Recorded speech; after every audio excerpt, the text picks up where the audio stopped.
Olha, de agosto até outubro, Everton, o verão amazônico registra as menores médias no nível dos rios. Poxa vida. Chato. De agosto a outubro, o período de estiagem nas bacias do Rio Madeira e Rio Acre chega a níveis críticos que interferem na navegação. As hidrovias são responsáveis pelo escoamento da produção e trânsito de pessoas entre os dois estados, que está prejudicado. Agosto marca o início da estiagem severa no Rio Madeira.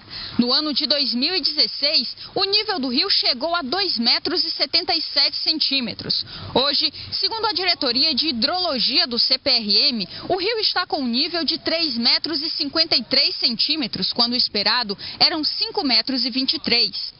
A esperança é que a previsão da meteorologia se confirme e os 100 milímetros de chuva esperados para as próximas semanas caiam para amenizar a baixa no nível do rio.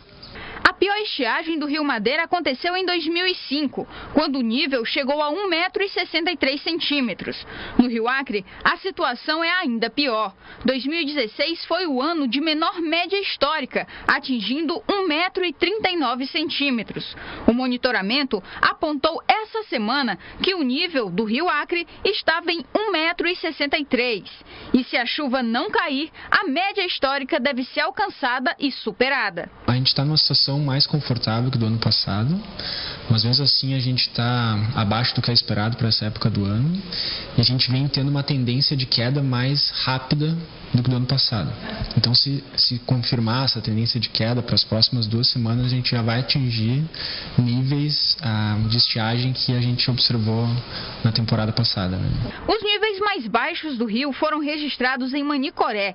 Em alguns pontos do rio estão sendo realizados dragagens para permitir que o fluxo de embarcações continue escoando a produção e a passagem de pessoas e veículos, como em Abunã. Se a gente não se confirmarem as chuvas que a gente tem na Bolívia, a tendência de queda do Rio Madeira vai permanecer a mesma e a gente pode ultrapassar, inclusive, os níveis mínimos do ano passado, né? Então, basicamente o que vai ser afetado, já é afetado, né? E continua sendo afetado, seria a navegação.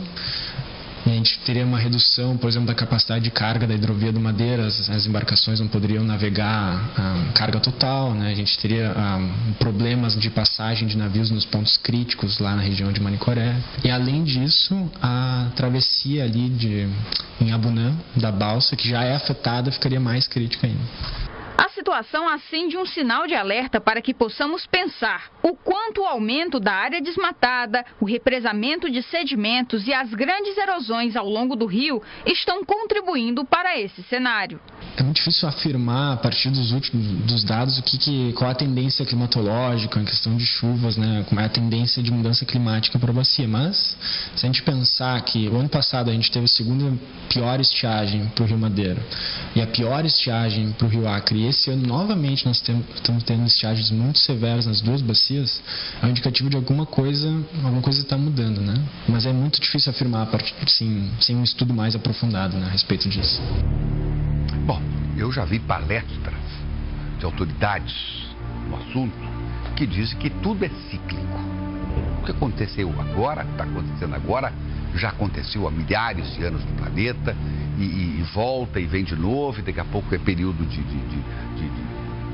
chuvas, daqui a pouco de secas, e daqui a pouco vem períodos em que há o aquecimento global, daqui a pouco vem o esfriamento global. Há teses, né, que falam sobre isso também. O planeta, ele se movimenta desse jeito, isso analisando-se a coisa em milhares de anos, é verdade, né? Tudo é cíclico. E outra situação que é bom a gente dizer, e a prova, viu, Meire Santos, de que tudo que é exagerado incomoda, não é? Por exemplo, nós já lamentamos aqui profundamente excesso de chuvas. Atrapalha demais, não pode chover demais. Aí daqui a pouco para de chover, também é ruim. Quer dizer, na verdade, a normalidade é que é o ideal, não só nessa questão da chuva, né, mas também na vida. Né? Às vezes pode se tornar um pouco enfadonho a normalidade, mas é muito melhor a normalidade do que estes solavancos que acontecem, por exemplo, nessa questão aí da questão climática, né? Quando chove muito ou quando não chove nada, como a gente vive esse momento, que também prejudica bastante muita gente.